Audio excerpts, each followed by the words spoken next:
बूढ़ी माँ के पैसे। एक लड़का पैदल चलते हुए कहीं जा रहा था। तभी उसकी नजर रास्ते के कोने में गड़े हुए एक बिजली के खंबे पर पड़ी। उस खंबे पर एक कागज की पर्ची चिपकी हुई थी। लड़का खंबे के पास जाकर उस पर्ची को देखने लगा। उस पर्ची में लिखा था, कल इस रास्ते से गुजरते वक्त मेरे 200 रुपए कहीं गिर गए। मैंने उस पैसे को ढूंढने की बहुत कोशिश की, लेकिन मुझे मेरे पैसे नहीं मिले। जो भी भला आदमी इस पर्ची को पढ़ रहा है, अगर उसे मेरे 200 रुपए मिले हैं तो कृपया इस पर्ची में दिए गए पते पर पहुंचा दीजिएगा। लड़का उस पर्ची को पढ़कर उसमें दिए गए पते पर जाने के लिए इच्छुक हो गया और वो उस पते की ओर आगे बढ़ने लगा।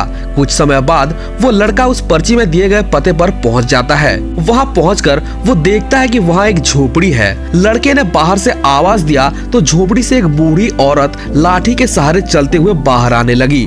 लड़के को ये पता लग गया कि वो बूढ़ी औरत उस झोपड़ी में अकेली रहती थी और उसका कोई और इस दुनिया में नहीं था। लड़के ने उस बूढ़ी औरत से कहा, माँ जी, आपके 200 रुपए जो रास्ते में गिर गए थे वो मुझे मिले हैं और मैं आपको ये लौटाने आया हूँ। ये लीजिए आपके पैसे। लड़के की बात सुनकर वो बूढ़ी औरत रोने लगी और उसने लड़के से कहा, बेटा, मुझे दिखाई नहीं देता और मुझे पढ़ना लिखना भी नहीं आता। अब तक 12 से 13 लोग आकर मुझे 200 रुपए देकर जा चुके हैं। मुझे नहीं पता किसने उस पर्ची में ये लिखा है कि मेरे पैसे खो गए हैं। शायद किसी को मुझ पर तरस आ गया होगा। मैं तुमसे ये पैसे नहीं ले सकती। और ऐसा कहकर उस बूढ़ी औरत ने पैसे लेने से इनकार कर दिया।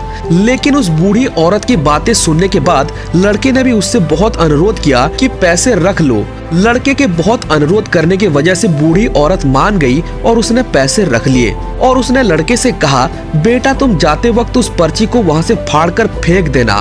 पता नहीं किसने वहां पर पर्ची चिपका दी है। लड़के ने भी कहा, जी हाँ माँ जी, मैं वो पर्ची फाड़ के फेंक दूंगा। और ऐसा कहते हुए लड़का वहां से चला गया। लड़का बूढ़ी औरत के घर से निकलकर जब उस खंबे के पास पहुंचता है तो पर्ची को देखकर सोचता है, मुझसे पहले जो 12-13 लोग बूढ़ी माँ को पैसे देकर लौटे होंगे, क्या उन लोगों ने वो पर्ची नहीं देखी होगी?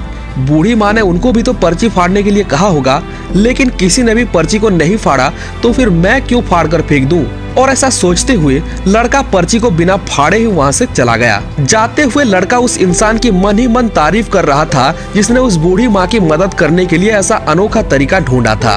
इस कहानी से यही सीख मिलती है कि किसी जरूरतमंद की मदद करने की इच्छा अगर आपके मन में है तो मदद करने की बहुत सारे तरीके हैं। हम किसी भी तरह से उस इंसान की मदद कर सकते हैं जिसे मदद की जरूरत है। आशा करता हूँ ये कहानी आपको जरूर पसंद आई होगी। कहानी सुनने के लिए आपका बहुत बहुत धन्यवाद।